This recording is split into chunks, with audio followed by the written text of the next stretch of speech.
Guys welcome back on my channel maths with magic. आज हम लोग एक्सरसाइज 10H देखेंगे, ठीक है, जो कि हमारे जूनियर मैथ्स बुक से क्लास 5। ओके, तो बिना देर के हुए शुरू करते हो। और सबसे पहले मैं आपको याद दिला दे, अगर आपने अभी तक मेरे चैनल को सब्सक्राइब नहीं किया तो प्लीज़ सब्सक्राइब इट, एंड अगर वीडियो अच्छा लगेगा तो प्लीज़ लाइक्स एंड कमेंट करना ना भूलें। Okay, let's begin.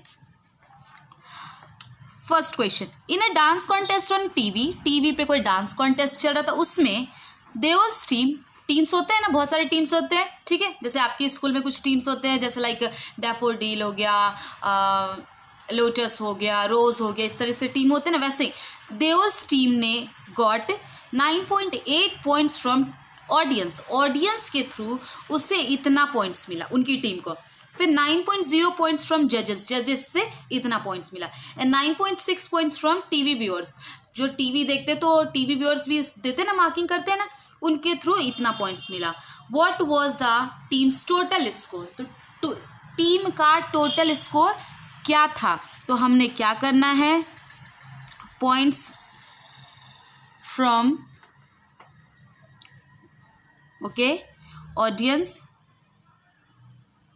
ऑडियंस से कितना मिला, 9.8, डन। फिर ये आप लिख देना, पॉइंट्स फ्रॉम जजेस it's 9.0, and from TV points from TV viewers it's 9.6 points। तो हमें टोटल पता करना है, तो what we will do, will add all this 3 points, है ना। हम तीनों पॉइंट्स को क्या कर देंगे, ठीक है। टोटल होगा 14 का 4 इन हैंड 1, 9 + 9 + 9 27 + 1 28। तो टोटल कितना हो गया, 28.4 पॉइंट्स स्कोर किया गया टीम क्या बोलते हैं, देओल्स की टीम के थ्रू। तो लिख सकते हैं total score of Deol's team is equal to 28.4 points. Clear. Now चलिए दूसरे क्वेश्चन पे आते हैं। रॉबिन हैड ₹150, रॉबिन हैड ₹150, मतलब रॉबिन के पास 150 रुपये थे, ठीक है। ही bought sugar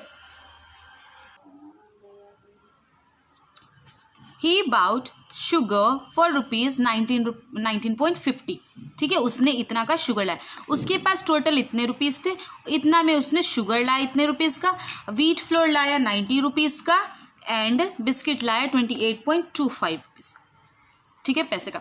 how much money was left with him, मतलब उसमें उसके पास कितना रुपया बचा हुआ था, ये हमें बताना है, ठीक है। तो देखो टोटल मनी जो है यूज़ हुआ, ठीक है ना। टोटल मनी जो कि हमारा टोटल मनी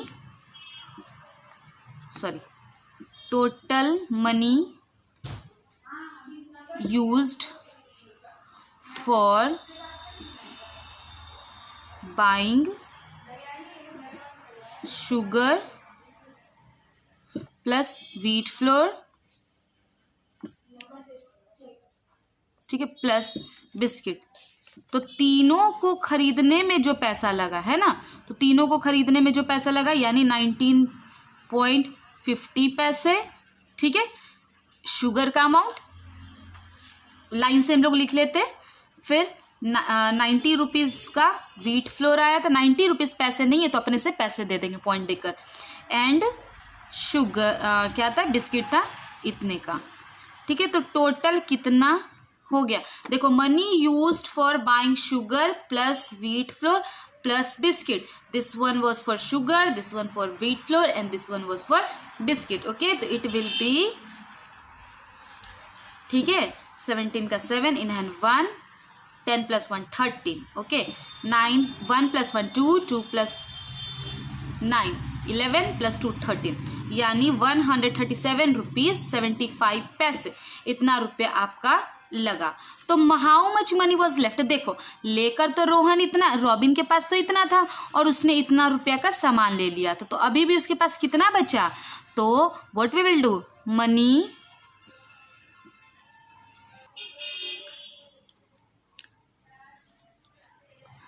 टोटल वॉज 150, जिसमें से इतने का सामान खरीद कर लाया गया है ना, ₹137.75।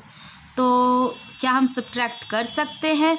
यहाँ पे कर लेते हैं 150 रुपीज़ में से, यहाँ पे पैसे में नहीं है तो विल गिव यू 0, उसमें से 137.75 माइनस कर लेंगे, है ना। टोटल रुपीज़ इतना था रॉबिन के पास, जिसमें से इतने का उसने सामान ले लिया, 3 चीज़ें खरीदी उसने। तो 5 यहाँ, ये इसे देगा 1, ये इसे देगा, ये इसे देगा 5, 10 में से 5 गया 5, यहाँ 9 में से 7 गया 2 पॉइंट, यहाँ 9 है, 9 में से 7 गया 2, और यहाँ पे 4 है, 4 में से क्योंकि 1 इसे दे दिया था ना, तो 4 में से 3 गया 1, और यहाँ कुछ नहीं। तो उसके पास अब कितना रुपया बच गया? 12 रुपया 25 पैसे, है ना, 12 रुपीज़ 25 पैसे। ये है जो अमाउंट किसके पास बचा? रॉबिन के पास, ठीक है। Now next question, question number 3rd, look, which number divided by 7, कौन सा ऐसा नंबर था जो 7 से डिवाइड हुआ, गिव 65.2 एज अ क्वेसेंट, ठीक है, 65.2 एज अ क्वेसेंट मिला। तो देखो ध्यान से समझना इस क्वेश्चन को। जैसे हम डिवाइड करते हैं, मान लो कोई नंबर होता है, हाँ, डिवाइडेड बाय 2, तो 4 को 2 से डिवाइड करते हैं, तो ये 4 आया 2 टाइम्स में, यहाँ कुछ नहीं।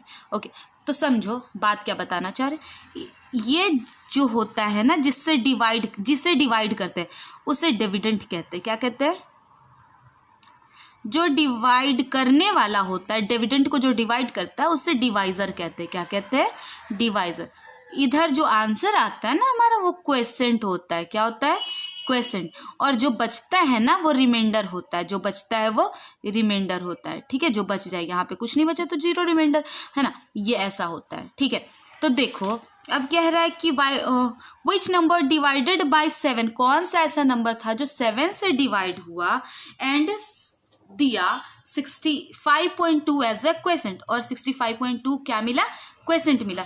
तो हमें क्या करना है, कौन सा ऐसा नंबर था जो डिवाइड हुआ, तो हमें क्या पता करना है? डिविडेंड। क्या पता करना है? डिविडेंड। डिविडेंड नहीं पता, जो डिवाइड करने वाला हुआ यानी डिवाइजर था 7 एंड क्वेसेंट क्या था? 65.2 as a quotient. Q for 65.2 as a quotient. ध्यान से सुनो, जब भी ऐसे निकालना होता है डिविडेंड, तो एक फॉर्मूला होता है, dividend is equal to, okay, divisor into quotient, Q for quotient, ठीक है। उसमें रिमाइंडर को ऐड करते, तो रिमाइंडर तो यहाँ कुछ नहीं दिया है तो इट विल बी 0, ना लिखो, उससे कोई फर्क नहीं पड़ता। तो डिवाइजर क्या था? 7 था, क्वेसेंट क्या था? 65.2 था, और रिमाइंडर तो है ही नहीं तो नहीं लिखते। Okay, can't we multiply these two? Multiply कर सकते हैं हम, है ना। 65 डेसिमल को भूल जाते हैं, 625 को 7 से मल्टीप्लाई करते, 652 को 7 से मल्टीप्लाई, 2 इंटू 7 14 का 4 in hand 1, 7 into 5 35 plus 1 36 in hand 3, 7 into 6 42 plus 3 45, तो it will be okay. But tell me, यहाँ कितने डिजिट के बाद डेसिमल? 1, तो पीछे से इतने डिजिट के बाद डेसिमल हम लोग दे देंगे, ठीक है। This is what the solution of question number 3, ठीक है। चलो question number 4, find the number whose product with this is this. ध्यान से समझना, हमें कहा गया कि वो कौन सा नंबर है जिसका प्रोडक्ट इसके साथ, मतलब प्रोडक्ट मीन्स व्हाट, जो मल्टीप्लाई हुआ, वो कौन सा ऐसा नंबर है जो मल्टीप्लाई हुआ इसके साथ, ठीक है। तो उसका आंसर इतना आया, जिसका प्रोडक्ट मतलब वो कौन सा नंबर है जो इतने के साथ मल्टीप्लाई हुआ तो उसका प्रोडक्ट ये आया, मतलब उन दोनों का प्रोडक्ट क्या आया? ये आया मल्टीप्लाई करने पे ये, ठीक है। Find the number whose product with this is this, okay. तो हमने क्या करना है, हमें नहीं पता वो कौन सा नंबर है, तो हम क्या मान लेंगे? x मान लेते हैं, हमें नहीं पता है ना, रिक्वायर्ड नंबर नहीं पता, लिख लो, या फिर तो the required, let the required, जब हमें कुछ नहीं पता, नंबर बी एक्स, हमें नहीं पता कौन सा नंबर, तो हमने उसे क्या मान लिया, एक्स मान लो, ए मान लो, बी मान लो, सी मान लो, A B C D P Q R S T कुछ भी मान लो, लेकिन लेट द मतलब हुआ कि मान लो कि वो रिक्वायर्ड नंबर एक्स, ठीक है। तो हमें क्या कहा गया कि वो कौन सा नंबर है, तो वो मान लो एक्स है जिसका प्रोडक्ट इसके साथ 0.05 के साथ किया गया, मल्टीप्लाई किया गया, तो क्या आया उसका प्रोडक्ट, आया 0.06465 दिस, ये आया, ठीक है। मतलब कोई नंबर था, ध्यान से समझना, find the number whose product with this is this, वो नंबर कौन सा था जिससे इससे मल्टीप्लाई किया तो उसका प्रोडक्ट ये इतना आया, उन दोनों को मल्टीप्लाई करके, ठीक है। तो टेल में क्या करेंगे, तो देखो ध्यान से समझना कि ऐसा जब भी आ जाए ना, तो ये इसके साथ तो मल्टीप्लाई हो नहीं सकता क्योंकि ये x है, हमें तो वैल्यू पता नहीं कि यहाँ पे क्या आएगा, है ना। तो ये क्या करेगा, इधर जाकर डिवाइड हो जाएगा, ठीक है। तो ये वाला यहीं रह जाएगा, 0.0465 बाई ये इसके साथ ये मल्टीप्लाई में है ना, तो ये इधर आकर 0.05 डिवाइड में चला गया, ठीक है। ये डिवाइड में आ गया ना, ये वाला इधर आकर डिवाइड में हो गया। याद रखना, जब इधर कोई मल्टीप्लाई में होता है तो इक्वल टू के इधर आता है ना, तो डिवाइड में, जब इधर कोई डिवाइड है तो इक्वल टू के उधर आता है तो मल्टीप्लाई हो जाता है, ठीक है। तो चलो सबसे पहले हमें डेसिमल रिमूव करना है। भाई यहाँ पे डेसिमल के बाद कितने डिजिट, 1 2 3 4, तो यहाँ पे हम कितना जीरोज लिखेंगे, 1 2 1 के साथ 3 4, और यहाँ का डेसिमल रिमूव करते हैं तो यहाँ कितने डिजिट है डेसिमल के बाद, 1 और 1 2, तो यहाँ पे हम क्या लिखेंगे, 1 के साथ 2 0, ठीक है। यहाँ से 2 0 और यहाँ से 2 0 हमने क्या करा, कट कर दिया। अच्छा अब बताओ कुछ न, ये नंबर कैसे रहेगा, क्योंकि ये डेसिमल फेसिमल तो हट चुका है, तो हमारा रहेगा 465/6 × 100। ध्यान से समझना, ऐसे कैसे हम लोगों ने लिख दिया, देखो जब यहाँ का डेसिमल रिमूव किया तो we have given here 4 zeros। Why 4 zeros? Because after decimal here 4 digits are there, 1 2 3 4, so we have given here 1 with 4 zeros, and यहाँ से डेसिमल रिमूव किया तो here it's after decimal 2 digits 1 2, तो यहाँ 2 0 दिया। अब 2 0 तो भाई सब कट गया, ठीक है। तो इसे साफ सुथरा से लिख देते, ये सब तो डेसिमल वाला और आगे जीरो कोई वैल्यू नहीं, तो मेन नंबर क्या हो, 465/5 और यहाँ पे इंटू 100। चलो 5 से क्या ये डिविजिबल है, हाँ 93 टाइम्स में, कितनी बारी में, 93 टाइम्स में, तो ऊपर रहा 93, यहाँ 1, तो 93/100 है ना। तो इससे हम कितने जीरोज है, 2, तो इस डेसिमल में ला सकते इस फ्रैक्शन को, 1 2 लिख दिया, ठीक है। तो therefore the required number is equal to 0.93, means इस नंबर को जब इससे मल्टीप्लाई किया गया तो उसका प्रोडक्ट क्या आया, ये आया, ठीक है।